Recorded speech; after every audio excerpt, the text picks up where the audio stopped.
Hello again.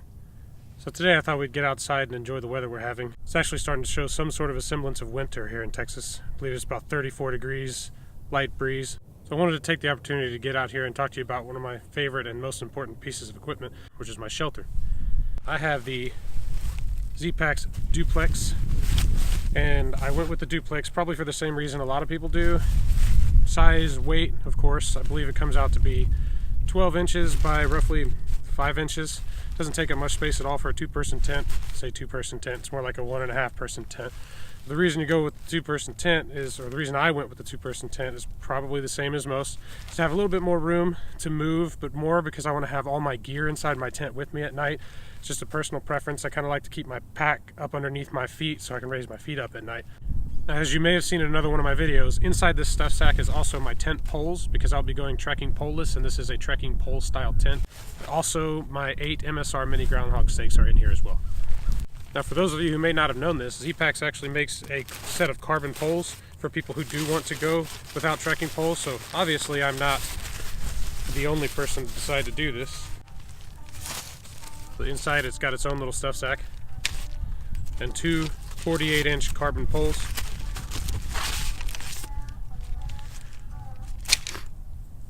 Works just like any other tent pole, slides right inside itself. Real quick and easy. Now this isn't going to be an in-depth review. I'd call it more of an initial review because I've only set up the tent about 10 times. I've only slept in it 4 times. But as of now, I absolutely love it. So I'm going to get over here and set this tent up and show you guys some of the features it has to offer.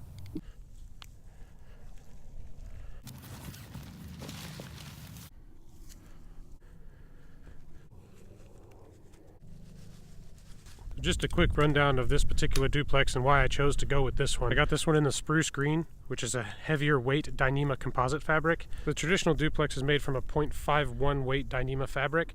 The spruce green is a 0.74 weight. The weight is per square yard. What this means is this Dyneema is just a little bit stronger than their traditional Dyneema, where this one comes in at about 21 or 22 without the poles or the stakes. So at first glance you may notice that this is a single-walled tent, meaning it does not have a rain fly. Now the purpose of this is to keep it very lightweight. This is intended to be an ultralight backpacking shelter. The shelter is very well constructed and utilizes good hardware like these YKK zippers. They work very easily. I'm very happy with them so far. They don't tend to snag when you pull them, even with one hand. When you step inside, you'll notice this is a dual entry tent with dual vestibules, which is nice for those of you who don't want to keep your gear inside the tent or do actually want to make this a two-person tent. You can keep one person's gear on this side, one person's gear on this side, and these fold out to make another full-size vestibule. I love the design of the side flaps because you can either close one or all 4 or anywhere in between, depending on your wind or rain situation. Being a single-walled tent, condensation is going to be an issue, but Zpacks has addressed this issue by making the walls overhang roughly 4 inches from the bathtub, so the condensation will build up here and run down here and outside the bathtub instead of building up inside your shelter. The bathtub is a single piece of Dyneema. It has a 9-inch wall to help against rain spatter on the ground, keep it out of your tent. Also, to help combat the condensation issue, there's this elastic band that can be attached to the wall, which raises up the bathtub on the ends. Now, Zpacks claims that with this Dyneema floor, you do not need an extra ground sheet, and as of now, it works out just fine without having the ground sheet. I've had no problems with punctures or even any tiny pinholes. However, you do want to be very mindful about where you do place your tent, but that holds true for any tent. On both sides, you have this little mesh pouch to keep whatever it is you might want to keep in here. It does come with one strip of repair tape. In my case, was matching color of the tent. I'm assuming they do that with all of them. Now, I'm 6 foot and I fit in here just fine from head to toe, but I generally tend to turn at a slight angle just to give me a little more room. I'm going to climb on out of here so you guys don't have to keep looking at my feet. Now, one of my favorite parts about this tent is how quick and easy it is to set up.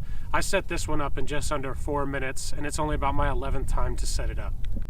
Now, the reason I like this so much is I personally tend to like to get into camp before sundown, not necessarily because I don't like hiking at night, But at least in my particular area where I have been setting up and camping in this shelter, it's very heavily wooded areas and the ground is always covered in sticks and thorns and bushes.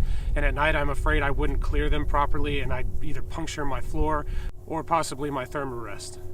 Also, I do like to be able to check all the trees above me and make sure some giant branch isn't going to fall down on me in the middle of the night during a windstorm.